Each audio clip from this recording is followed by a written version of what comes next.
Jean chapitre 7, verset 37 à 39.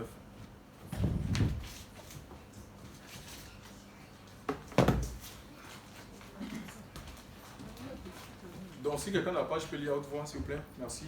Le dernier jour, le grand jour de la fête, Jésus se tenant debout s'écria, « Si quelqu'un a soif, qu'il vienne à moi et qu'il boive. Celui qui croit en moi, des fleuves d'eau vive couleront de son sein, comme dit l'Écriture. » Il dit cela de l'Esprit que devaient recevoir ceux qui croiraient en lui, car l'Esprit n'était pas encore, parce que Jésus n'avait pas encore été glorifié. Gloire à Dieu. Ici, l'Écriture nous parle d'une fête. De quelle fête s'agit-elle? C'est la fête des tabernacles. Tabernacle, ça veut dire tente, ça veut dire cabane. Et vous savez, les Juifs avaient reçu de célébrer cette fête. Et cette fête-là, c'était des fêtes de souvenirs. Alléluia. Pourquoi? Parce qu'en fait, ça rappelait les moments importants que Dieu avait accomplis au sein de ce peuple. En même temps, ils avaient une portée prophétique. Ça a commencé en Égypte avec la Pâque, quand ils ont été libérés. Alléluia. Ils ont été libérés de la main, de l'emprise, de la domination de Pharaon.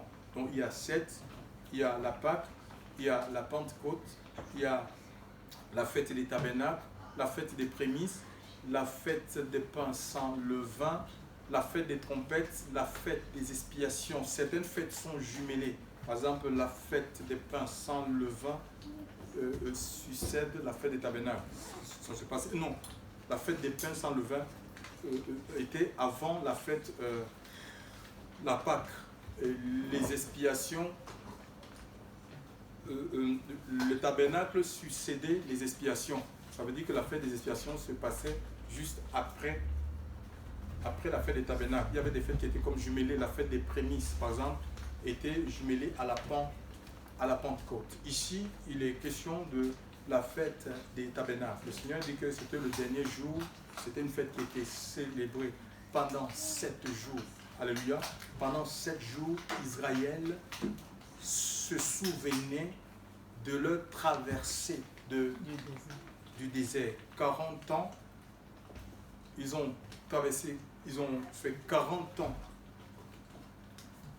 avant d'arriver dans le pays que Dieu avait promis à Abraham par serment. Et c'est pas, en fait, ils n'ont pas marché 40 ans jour pour jour. Nous voyons leur marche dans le livre, je crois, de Nombres. On voit qu'à un moment donné, la nuée qui les conduisait, parce que leur marche était dépendante de la nuée.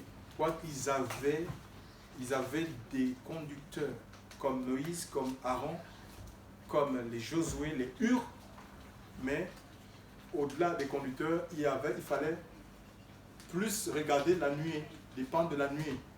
Parce que ces conducteurs-là ne connaissaient pas la direction de la terre promise. Même leur marche aussi était dépendante, ils étaient sous la nuée, dépendante de la nuée. Donc, et c'est la nuée qui les montrait la direction.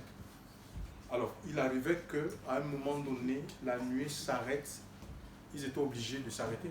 Donc, ils ne pouvaient pas continuer, sinon ils devaient se perdre dans le désert. Alléluia. Ils s'arrêtaient et ils construisaient ce qu'on appelle des tabernacles, donc des cabanes. Ils vivaient, restaient dans ces cabanes. La nuée pouvait rester 2 ans dans un endroit, 6 mois, 1 an. Ils restaient là. Alléluia. Ils restaient dans le camp. Et quand la nuée se levait, c'est comme ça qu'on démontait au son de la trompette, parce qu'ils avaient des trompettes, et les trompettes, les sons, et ils connaissaient les sons. Que tel son veut dire, ben voilà, c'est le rassemblement, ou tel son veut dire, levez vos tentes, l'autre son veut dire, c'est la marche en fait. Telle tribu d'abord doit commencer, donc c'était comme ça en fait. Donc ils étaient éduqués en ce qui concerne le son de la trompette. De la trompette. Alors, quand ils sont arrivés à Canaan, il y a une génération qui n'a pas connu la traversée du désert. Donc pour que ces gens-là, ceux qui sont nés à Canaan, ceux qui n'ont pas connu l'Égypte, ni la traversée du désert, sachent ce que Dieu a fait au milieu de son peuple. Dieu va instituer cette fête que chaque année, que Israël sorte de ce qu'ils avaient construit, parce qu'ils avaient construit en dur. Ils avaient des villas. Donc, ils quittaient pour un temps leur villa, leur maison, ce qui était en dur, en fer, en marbre, pour se faire des cabanes, en fait. Et en Afrique, dans les pays africains, quand on est né, on a le 25 décembre, en fait, on construit des cabanes, des petites cabanes comme ça, quand on était jeune, en fait, hein, et on rentre à l'intérieur, en fait. Donc, ils construisaient des cabanes. La cabane ou la tente, c'est quelque chose qui est facilement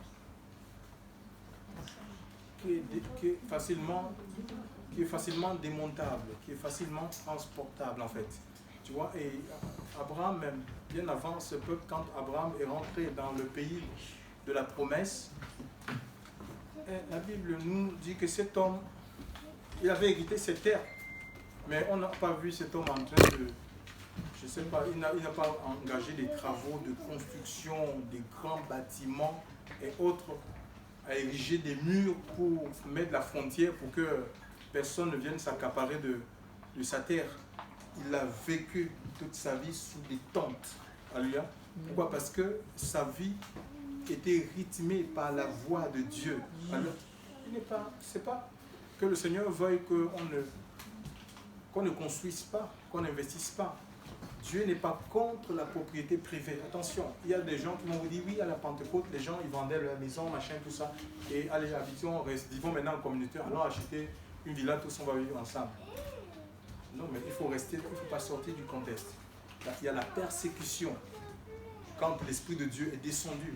La Pentecôte, dans la vie des apôtres, les premiers chrétiens, alléluia, la première, l'église naissante, les chefs religieux se sont levés contre cette église.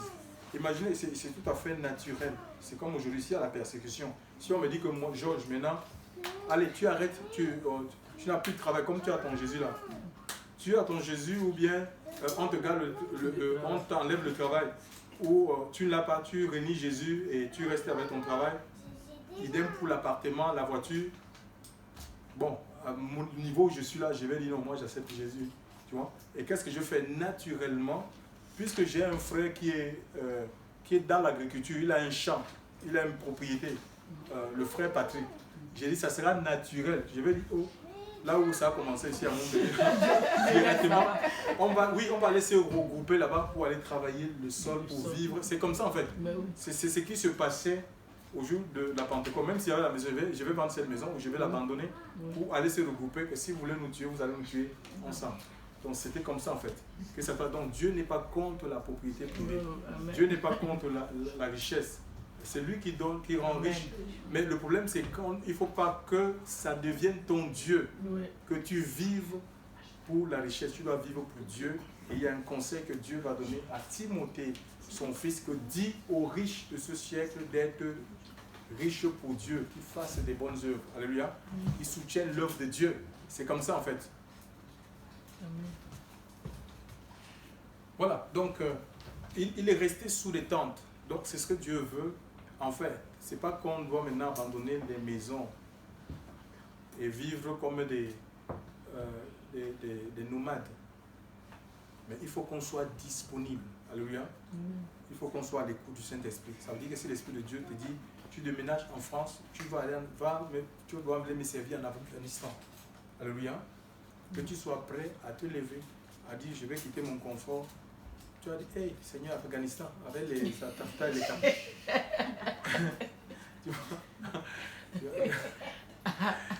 Comment je vais, tu vas commencer à dire, oui, mais comment je vais vivre là-bas, comment je vais vivre chez qui, tout ça, et des maisons sont vestues, c'est tout ça, non. Donc, tu vois, donc c'est des choses qui vont directement monter, parce qu'on reste naturel, hein, qui vont monter dans ta tête, tu vas te mettre à réfléchir. Donc c'est ça en fait, c'est la disponibilité. Il faut qu'on soit disponible pour Dieu. Amen. Pour écouter sa voix et aller à la direction de son esprit, même si ça ne nous plaît pas, même si ça ne nous convient pas. Alléluia. Et c'est quand on obéit que on finit par apprécier. Amen. C'est comme ça, Dieu ne nous montrera jamais tout. Il ne nous dira jamais tout. Il peut te faire des promesses, mais il ne te dira pas comment est-ce que lui, il va accomplir ses promesses, qui il va utiliser pour que tu puisses rentrer dans ses promesses. Tu dois être soumis tout simplement à l'Esprit de Dieu. Tu dois dépendre du Seigneur. Alléluia. Parce que les choses de Dieu, les richesses de Dieu, c'est pour c'est pour les enfants. Alléluia. Les enfants dépendent de leurs parents. Voilà, c'est ça en fait. Il faut vivre dans la dépendance. Ce n'est pas la religion, ne fais pas la religion. Il faut sortir de la religion. Il faut vivre dans la dépendance. Alléluia. Tu dois dépendre du Seigneur et Dieu va t'enrichir de ses richesses en fait. Tu vois, spirituellement, nous allons grandir. Donc, tabernacle, ça veut dire tente. Alors, il y a un problème aujourd'hui. Les chrétiens vivent comme si la promesse de la vie éternelle, même c'est devenu pour certains de la fantaisie. Ils ne croient même plus. Ils vivent comme s'ils ne vont jamais quitter cette terre. Tellement on est prisonnier, attaché aux choses matérielles. Au point où on est devenu des esclaves, dépendants. Au lieu de se réjouir, de remercier Dieu pour chaque instant qui nous donne de profiter de ce moment qu'il nous donne, chers frères et sœurs. Alléluia. Dieu veut que nous soyons dans l'épanouissement. On ne peut pas vivre dans la crainte, chers frères et sœurs. Il nous a libérés de la crainte. Si on a l'Esprit de Dieu, on est libéré de la crainte, la peur de l'avenir. La peur de l'avenir. Il y a des gens qui ont peur de l'avenir, comme si l'avenir était à notre portée. L'avenir reste incertain. J'ai partagé avec vous cette histoire, des gens qui parlent, enfin, qui ne sont même pas convaincus de leur salut, qui seront enlevés et qui se préparent pour la tribulation, au point où ils gardent des choses, ils gardent des denrées alimentaires, sous prétexte que s'ils ne sont pas enlevés, comme ils ne veulent pas la marque de la bête, parce qu'il faudra la marque pour acheter et vendre, ils seront moins épargnés. Et pendant ce temps, quand ces denrées-là périment, on jette. Et dans le même immeuble, dans le même quartier, il y a des gens qui ont faim, qui ont soif. Ce n'est pas la vision de Dieu. Le Seigneur dit, quand nous prions, dites, notre Père qui est aux cieux, que ton nom soit sanctifié, que ton règne vienne, que ta volonté soit faite. Donne-nous aujourd'hui notre pain quotidien. C'est le pain journalier. Alléluia. Dieu prend soin de ses enfants au quotidien. On doit vivre le présent avec Dieu. Le lendemain prendra soin de lui-même, nous dit l'Écriture. Alléluia. Je ne dis pas qu'on doit, si on a les moyens, il faut épargner. Mais n'épargne pas au point de devenir esclave de ton épargne. Alléluia. Au point où tu ne peux plus vivre, tu ne peux plus te vêtir, tu ne peux plus te doucher. Tu ne peux plus te doucher parce qu'il faut faire l'économie de l'eau. Tu ne peux plus préparer parce qu'il faut faire l'économie de l'électricité. Non. J'ai dit non. Ouais. Amen. Non, les enfants, non. Ouais. Je vous dis non. Alléluia. Oui, parce qu'un jour, quand on le voit qu'on va quitter cette terre, moi je me demande, mais comment tu vas préparer la tribulation? Et si tu venais à mourir maintenant, on peut partir à tout moment, chers frères et sœurs. Rien ne nous garantit, même si nous sommes dans le Seigneur, rien ne nous garantit que demain on va vivre. Il y a les gens comme, on peut dire que c'était des gens qui avaient un avenir brillant, un avenir prometteur, comme le premier martyr de l'ère chrétienne, parlant de Étienne.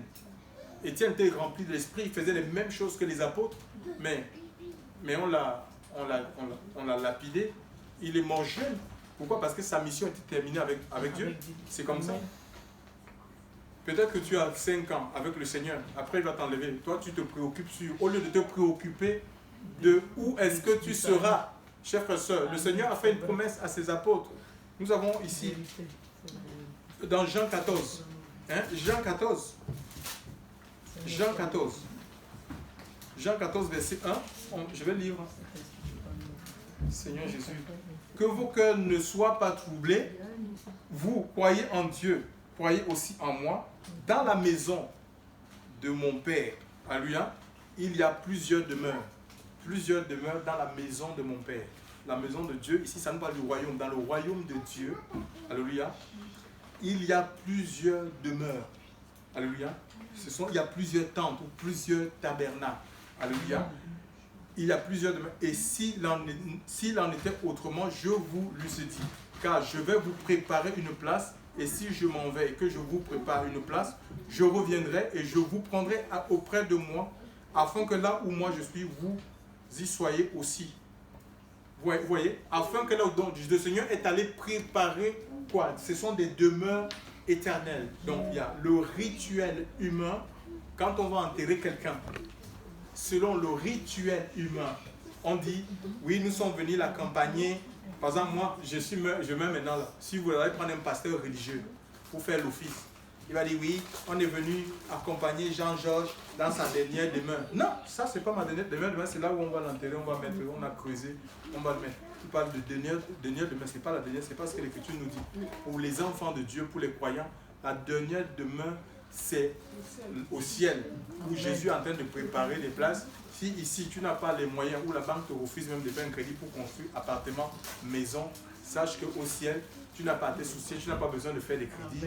C'est le Seigneur qui te prépare cette demeure-là, c'est lui qui l'a construit, c'est lui qui budgète. Ici, tu dois tout simplement te préparer, mettre ta vie en ordre. Tu dois obéir, alléluia. Amen. Tu dois obéir au Seigneur, tout simplement. Il dit, le Seigneur veut que là où il est, nous soyons aussi avec lui. Alléluia. Il veut que nous soyons, je ne sais pas si nous sommes conscients. Oui, Seigneur, donne-nous cette conscience. Jésus, donc la vie ne s'arrête pas ici-bas. Le message c'est quoi? Il faut qu'on arrête, on est trop attaché aux choses de la terre, chers frères et sœurs. On est trop attaché aux choses de la terre, on est trop focalisé aux choses matérielles et parfois ça prend même le dessus sur notre, ça prend le pas sur notre relation avec Dieu. C'est pourquoi la vie, on a des vies complètement médiocres, des vies, je pourrais le dire, moribondes, misérables. Chers frères et sœurs, dans le Seigneur, on n'arrive pas à exprimer cette... Et quand il parle du jour de la fête, c'était un jour pas comme les autres. Alléluia. Et le Seigneur va s'écrier, si quelqu'un a soif, qu'il vienne à moi et qu'il boive. Alléluia. Et qu'il vienne à moi et qu'il boive. Ça veut dire que là, il se présente comme étant la source capable d'étancher toute soif. Qu'il vienne quelqu'un. Hein? Donc tu peux mettre ton nom. C'est toi ce matin. Alléluia. Qu'il vienne à moi. Il ne nous impose pas de venir à lui. Mais si on ressent ce besoin, c'est parce que la soif, c'est quoi? La soif, c'est une sensation qui correspond à un besoin. Amen. Un besoin de l'organisme. Tu vois, c'est par exemple de l'eau, on a soif de l'eau, on veut manger. Alléluia. Et le Seigneur, mais c'est plus que cela. Alléluia. Parce que nous, en tant qu'êtres humains, nous ne sommes pas faits que de chair et de sang. Nous avons une âme, tu vois un peu. Nous avons des désirs, des aspirations. Nous avons un esprit. Alléluia. Et l'esprit de Dieu ne vit pas des choses matérielles. C'est impossible, alléluia. Ça a besoin de Dieu. On ne peut pas remplir ça avec les choses matérielles. C'est pour voir les gens, tu peux avoir beaucoup de moyens et tu es malheureux, en fait, tu es tout malheureux. Tu ne peux pas vraiment, et c'est l'esprit, on a besoin de l'esprit de Dieu. Alléluia. On a besoin de l'esprit de Dieu en nous. Alléluia. Donc, et le Seigneur dit, si quelqu'un a soif, qu'il vienne à moi. Qu'il vienne à qui? À lui. C'est pas aller à une dénomination. C'est pas appartenir à un groupe quelconque, chers frères et sœurs. Il faut aller au Seigneur. Il faut aller le rencontrer parce que lui seul est à même de t'encher cette soif. Il est à même de te désaltérer. Il y a un passage dans le livre de Apocalypse. Si j'ai bon mémoire, Apocalypse 22. Hein. Apocalypse 22. Alors, qu'est-ce qu'il dit? Apocalypse 22. Pas Yahweh. Oh là, c'est bon.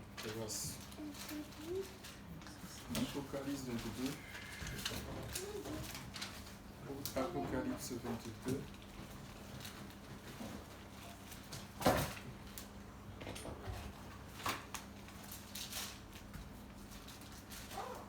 Apocalypse 22.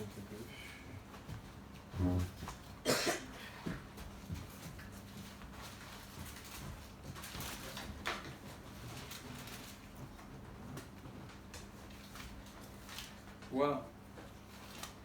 Et il me montra un fleuve d'eau vive éclatant, c'est le premier verset, hein.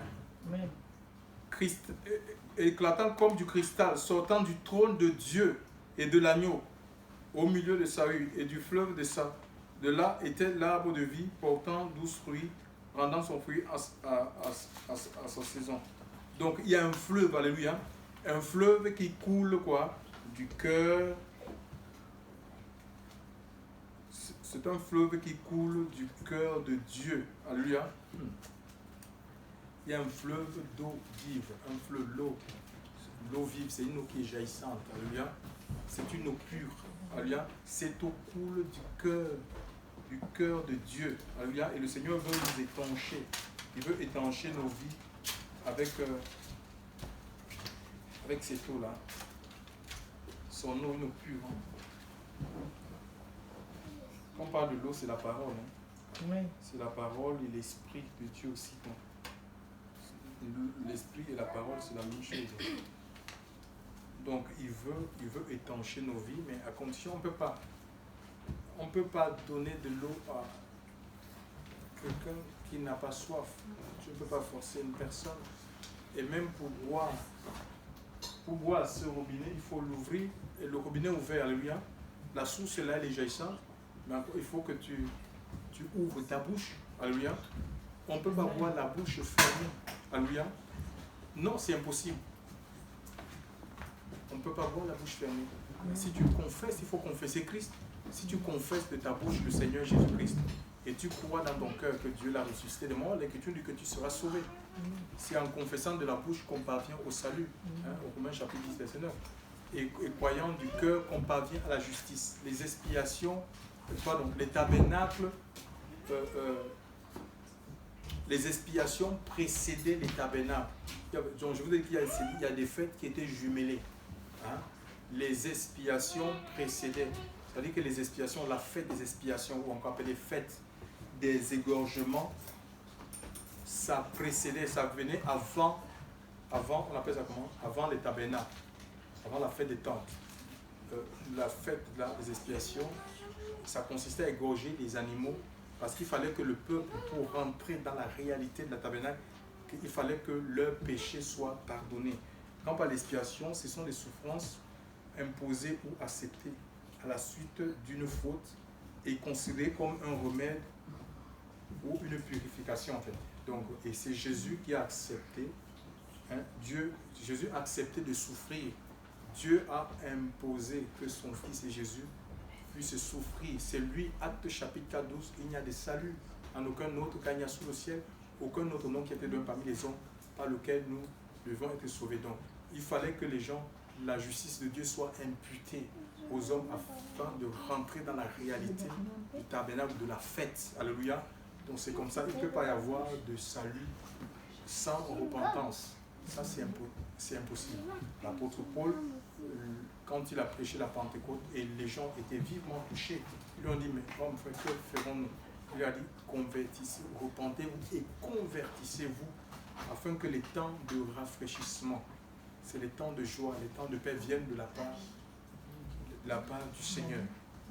Alors, il y avait une réalité dans cette fête. Le 7e jour, il y a le souverain sacrificateur. Il prenait une coupe. Il prenait une coupe en or et il allait dans le réservoir de Siloé. Il puisait de l'eau. Alléluia. Il puisait de l'eau dans cette coupe-là. Et cette coupe-là, cette eau-là, on la versait sur les gens. Ça, quand vous voyez les églises catholiques, ils ont certaines fêtes, cérémonies de ce genre. Les gens, ils ont des palmes et on verse l'eau sur. Et le texte du prophète Ésaïe 12, 3 était lu. Ils puiseront avec joie aux sources du salut. Et pendant qu'on célébrait donc cette fête-là, il se présente comme étant cette source-là, que c'est maintenant qu'il faut regarder en moi.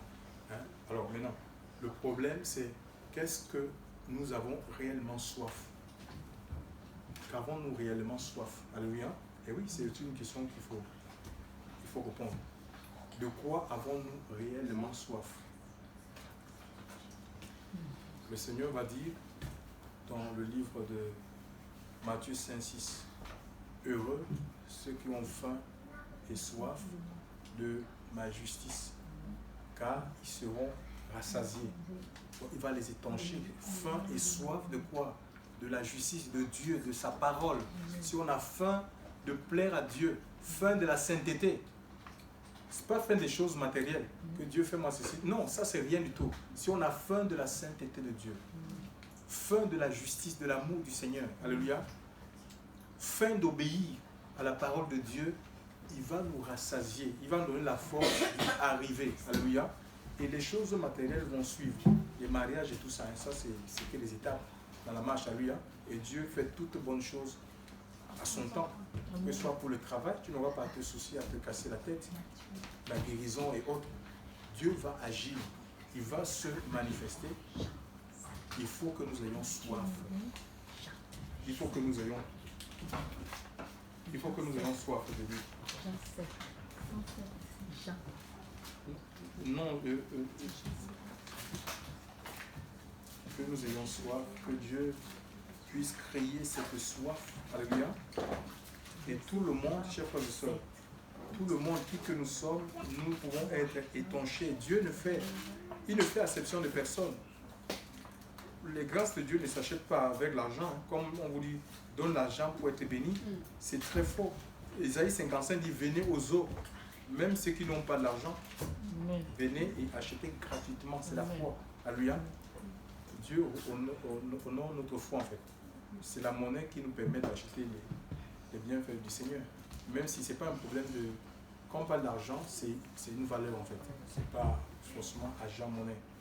Quand on dit sans argent, parce qu'il y a des gens qui pensent qu'ils n'ont pas de valeur, ou ils ne sont pas suffisamment intelligents selon le monde pour croire aux choses de Dieu. Non, ça n'a rien à voir. Alléluia. On n'a pas besoin d'être intelligent pour avoir la foi. Alléluia.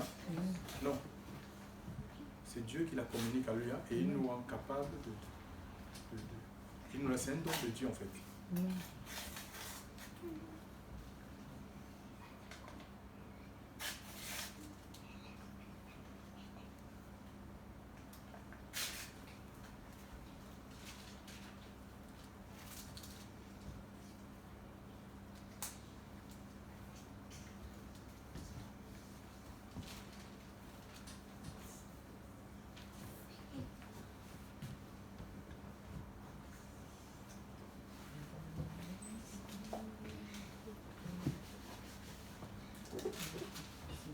Donc, bon, maintenant, l'esprit, parce que quand on parle de l'eau ici, l'eau, c'est l'esprit de Dieu en fait, tu vois. Et le Seigneur veut, il dit, celui qui prend en moi, les fleuves d'eau vive couleront de son sein jusque dans la vie éternelle. Donc c'est une vie en continu, tu vois. Ça ne s'arrête pas quand tu as rencontré le Seigneur. Tu dois être dans cette disposition, tu dois être ouvert au Seigneur. Alléluia. Parfois, nous, on est ouvert à tout. Non. On s'ouvre aux hommes, mais on ne s'ouvre pas à tout. On s'ouvre à la parole de Dieu. On s'ouvre à la parole de Dieu parce que notre vie, c'est comme un réservoir, c'est comme un vase. Alléluia. Un contenant. Et nous, si on est fermé, c'est comme cette bouteille-là, on ne peut pas la remplir si elle est fermée. Tu vois? Donc, il faut qu'on s'ouvre à la parole de Dieu. Et parce que en ce qui concerne le royaume, on peut pas. L'esprit de Dieu reste incontournable en fait. Et le Seigneur a donné son esprit. Ce n'est pas la particularité d'élite. Pour servir Dieu, on a besoin de l'esprit de Dieu. Alléluia.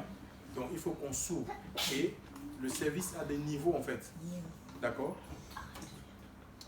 Le service a des niveaux. Et donc pour atteindre certains niveaux de service, il faut plus de l'esprit. Alléluia. C'est comme ça en fait. Donc c'est comme ça, donc, ils sont au fur et à mesure qu'on s'ouvre et ça tout le monde peut y arriver en fait. Parce qu'on est disciple en fait. On est disciple, même si on a l'appel de pasteur, apôtre, machin, tout ce que vous voulez. On est disciple, mais si on se contente, dit bon moi j'ai le don d'apôtre, mais l'action de Dieu peut être moins limitée dans ta vie. Parce que toi tu es une forme de suffisance. Donc il faut être disciple. Alléluia. Pour que Dieu se serve de nous, pour que Dieu nous responsabilise, mes amis. Il faut être disciple du Seigneur. C'est la seule condition. Hein. Et voilà, donc après, bon, je disais,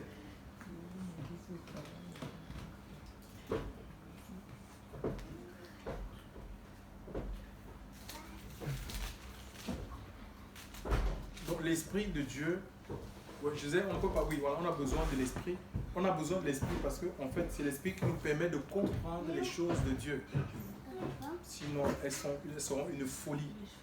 Et c'est une folie. On a besoin de laisser l'esprit qui ouvre ton intelligence pour comprendre les choses de Dieu. Quand on comprend les choses de Dieu, déjà c'est les Écritures, comprendre aussi les plans et les projets qu'il a pour notre vie. 1 Corinthiens, on va lire 1 Corinthiens chapitre 2, verset 9 à 12. Très rapidement, quelqu'un ouvre. S'il vous plaît. 1 Corinthiens 2.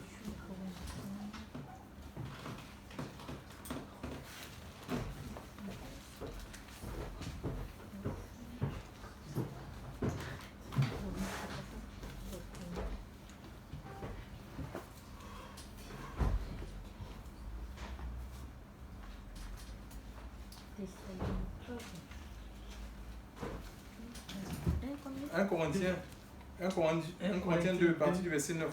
Verset 9.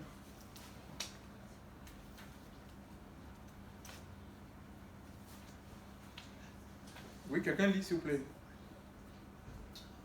Mais comme il est écrit, ce sont des choses que l'œil n'avait point vues, que l'oreille n'avait point entendues, et qui n'étaient point venues dans l'esprit de l'homme, et que Dieu avait préparé à ceux qui l'aiment. Donc, c'est des choses dont c'est l'intelligence humaine. On ne va pas aller connaître les choses de Dieu dans des facultés théologiques, universités chrétiennes. Alléluia. Dieu les révèle. Et nous, j'ai partagé un passage, c'était à la maison, où le Seigneur avait tressailli de joie en disant: je te loue, Père du ciel et de la terre, parce que tu as caché ces choses aux grands, aux puissants de ce monde, et tu les as révélées aux enfants. Donc je ne voulais pas de la dépendance, être comme des enfants. Alléluia. Le secret, c'est être comme des enfants dans la dépendance. Dieu va te donner la sagesse du livre. Alléluia. Dieu va te révéler ses projets, ses plans.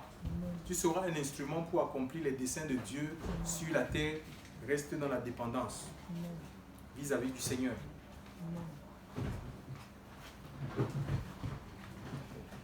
Alors, donc il y a les choses de Dieu. Donc, continue la lecture, ma soeur. Mais Dieu nous les a révélés par son esprit, car l'esprit sonde de toutes choses, même ce qu'il y a de plus profond en Dieu. Car qui est-ce qui connaît ce qui est en l'homme, si ce n'est l'esprit de l'homme qui est en lui? De même aussi, personne ne connaît ce qui est en Dieu, si ce n'est l'esprit de Dieu. Ah, tu vois, donc c'est l'esprit de Dieu qui nous révèle même les choses cachées en fait. Amen. Il y a des projets qui sont cachés. Amen. Peut-être que Dieu veut accomplir dans ta vie, dans une nation, l'esprit de Dieu. Parce que tu l'as reçu, c'est lui qui te montre ces choses en fait. Amen. Qui donne la direction. Donc maintenant, on va lire un autre passage aussi, ce que l'esprit fait. L'esprit de Dieu apporte ce qu'on appelle la liberté. 2 Corinthiens 3, verset 17. 2 Corinthiens 3, verset 16, pardon.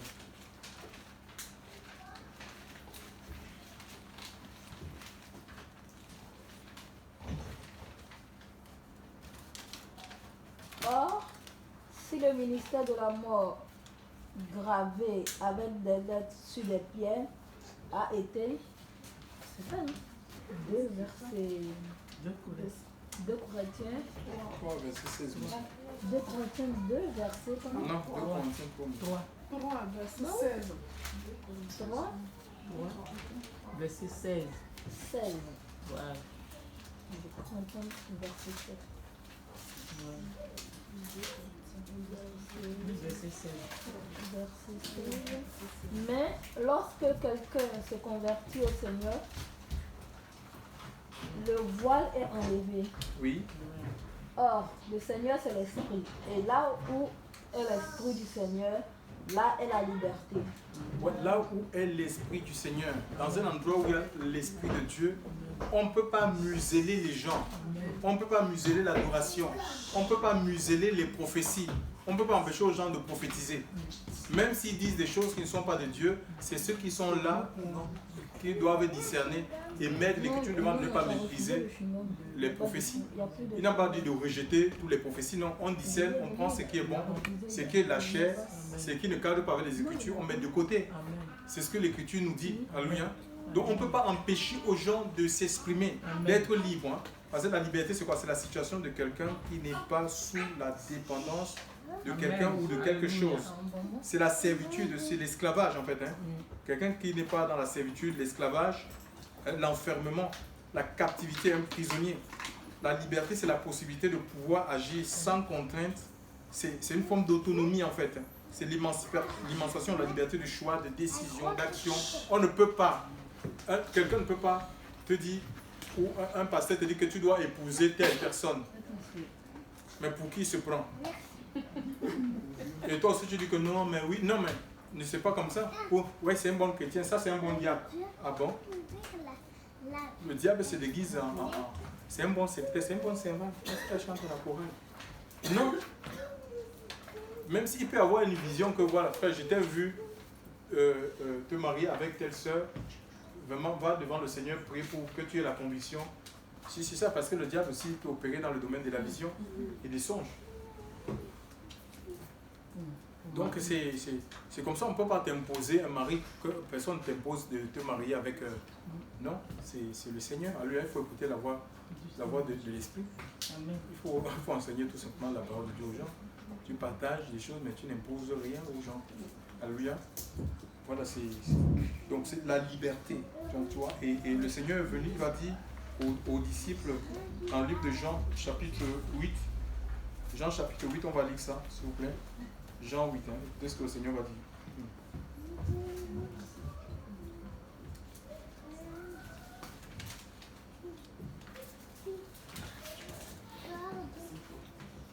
Jean 8, c'est quoi? Jean 8, le verset 34.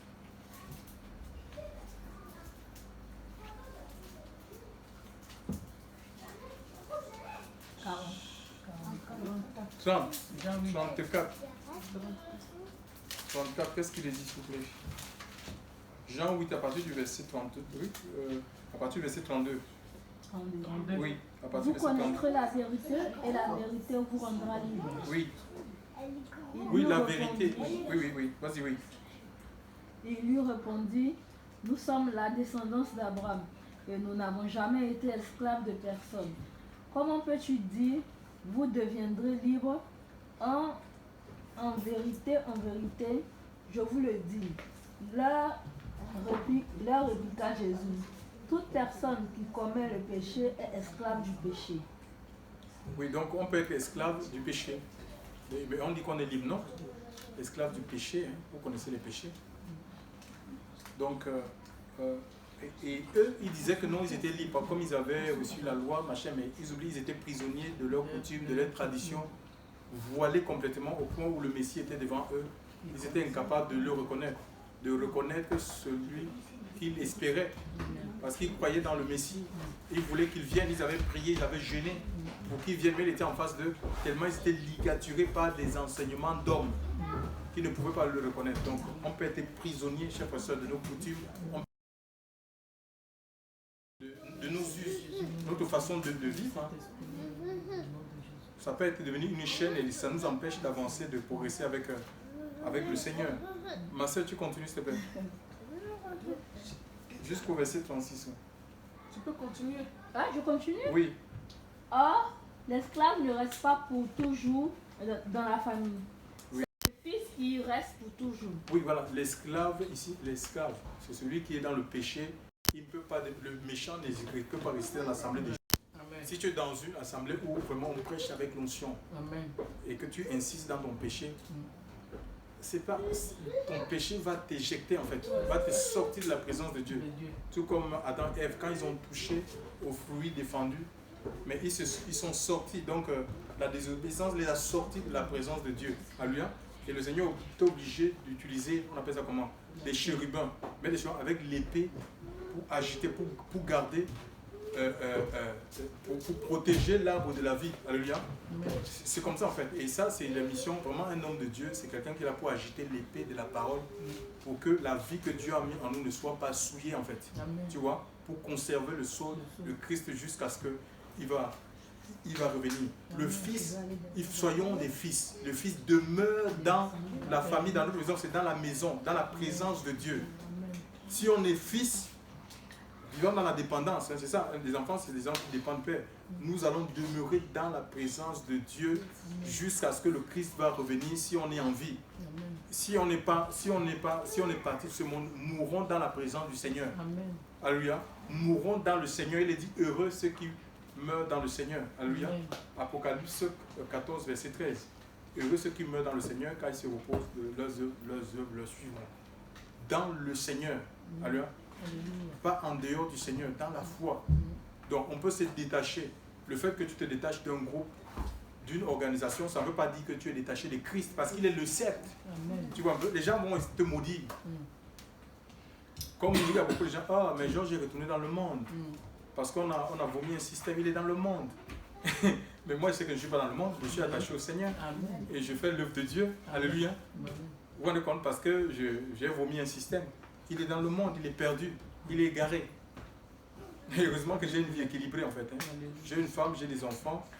j'ai des projets, j'ai un travail, donc je vis, mes enfants sont socialisés, ils vont à Amen. l'école. Amen. Donc je ne suis pas complètement en âge. Là, je me poserai moi-même des questions en fait. Amen. Gloire à Dieu. Alléluia. Alléluia. Donc être attaché à Dieu. Il y a beaucoup de gens comme ça, quand les gens ne viennent pas prier et ils vont condamner, oh pourquoi tu ne vas pas prier dans notre bâtiment, tout ça. Mais au lieu de ça, si la personne est avec Dieu, il faut bénir cette personne Amen. et continuer à prier que cette personne reste dans la main du Seigneur. Amen. Alléluia. Est-ce que c'est le bâtiment qui est mort pour une personne? C'est Christ qui a donné sa vie. Alléluia. Amen. Et Christ vit en nous. Alléluia. Alléluia. Christ vit en nous, vivons en lui. Merci, Gloire à Dieu. Seigneur Jésus. Allez, on continue. Jean. Oui, Jean. Donc, parlant de l'Esprit, l'Esprit de Dieu convainc de péché, de justice et jugement. Jean 16. À partir du verset 8, s'il vous plaît.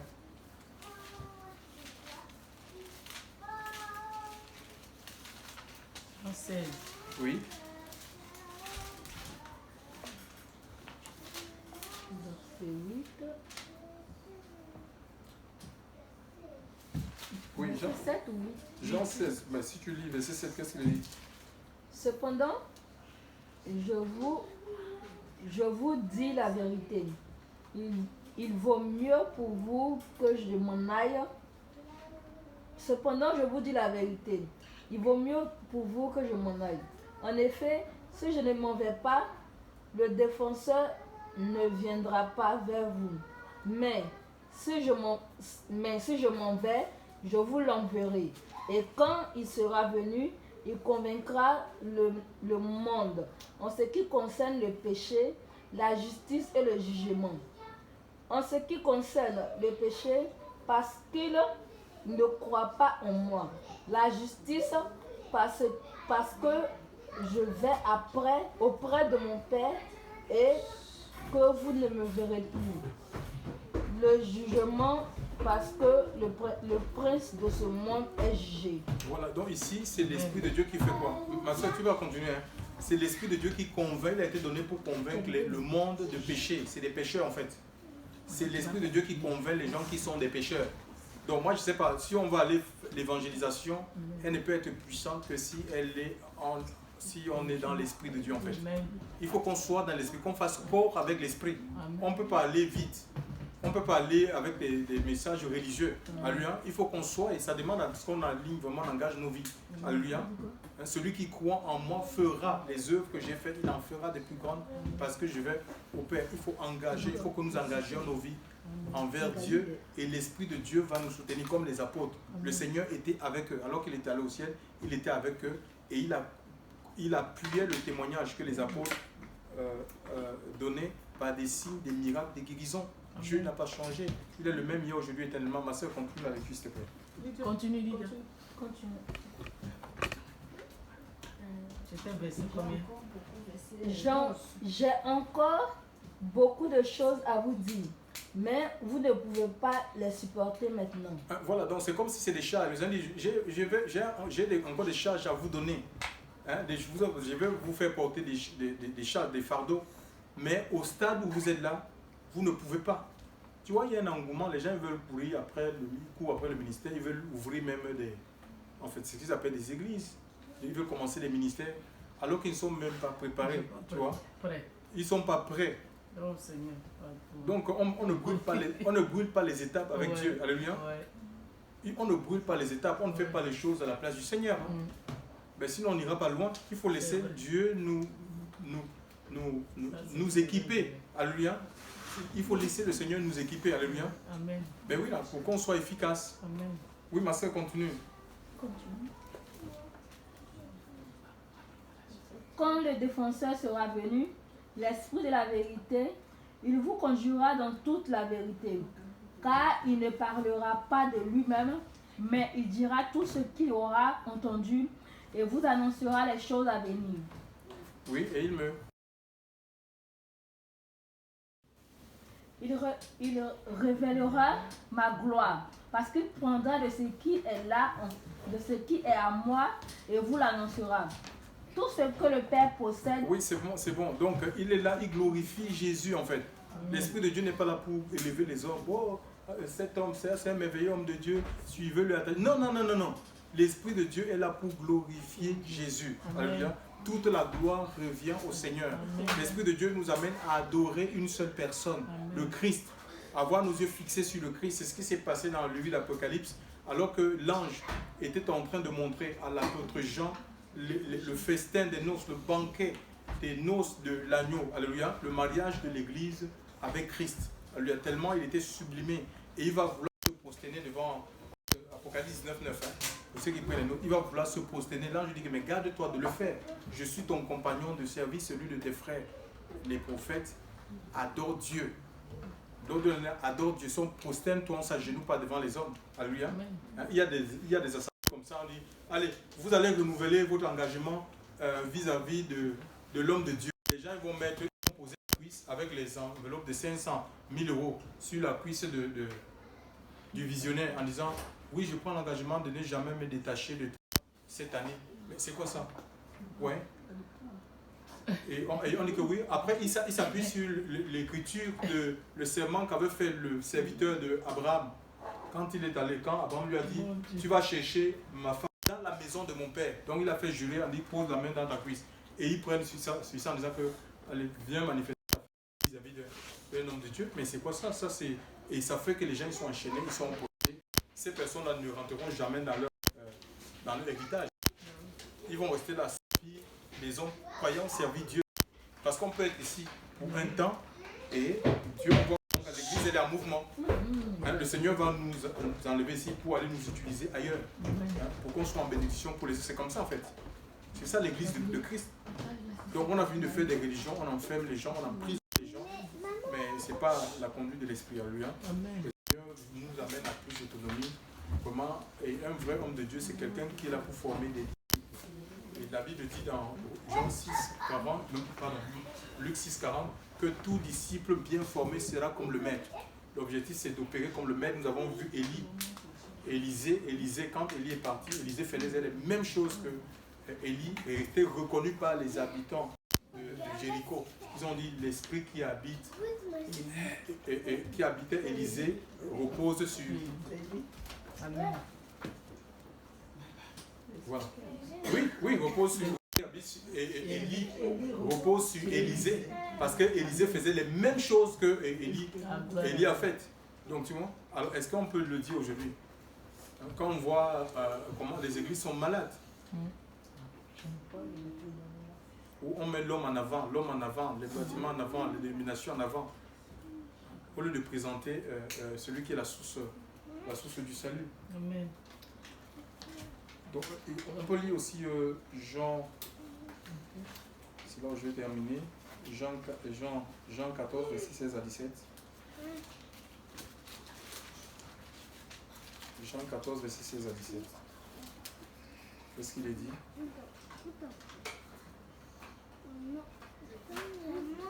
Quelqu'un lit s'il vous plaît? Les enfants, doucement.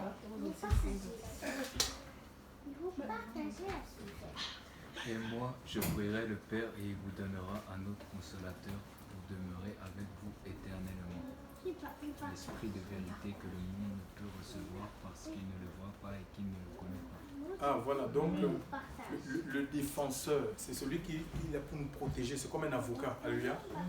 Et c'est le Seigneur qui est notre justice, alléluia. C'est lui notre protection. Et il est avec nous éternellement, alléluia. Tu as l'Esprit de Dieu, tu dois t'ouvrir tout simplement. Hein? On doit arrêter de dire, on va là-bas dire, oui, on va payer, il y en a payé des enveloppes pour recevoir le baptême de l'Esprit. Est-ce que c'est l'homme qui baptise de l'Esprit Saint? Il faut s'ouvrir, même si Dieu doit utiliser quelqu'un pour t'imposer les mains. Il va te conduire à lui. Hein? Il va conduire ça, mais tu ne te lèves pas et dis, oui, comment je dois ma vie si je sens qu'il faut qu'un homme de Dieu. Tu vas taper sur Internet, tu vas regarder, oui, il y a des gens qui vomissent le feu, il y a un feu étranger. Hein. Ce n'est pas tous les gens qui opèrent dans la puissance qui sont de Dieu, ou qui manifestent la puissance, que la puissance là, c'est la puissance du Seigneur. Après, il faut discerner le message. Hein. Parce que si le message n'est pas en accord avec les Écritures, on ne parle pas de cette une personne manifeste seulement la puissance comme ça. On va savoir hein, la source. Donc Jésus est la source, alléluia. Et approchons-nous de lui, il s'approchera de nous. Et l'eau, c'est gratuit. L'eau, David, il dit que c'est une eau qui est gratuite. Alléluia. Donc on peut grandir en Dieu, on n'a pas fini de grandir. On peut grandir en Dieu, en sagesse, en connaissance, en puissance, en autorité, chers frères et sœurs, en gloire, chaque jour, alléluia, et ça sera visible par les gens qui nous côtoient, alléluia, et Dieu sera content de nous, il va se réjouir de notre vie, à lui soit toute la gloire. Père, je te rends grâce encore en cet instant, merci. Ta parole, c'est la vérité, Seigneur Dieu. Nous te disons merci pour ce moment, Seigneur. Père, tu te manifestes en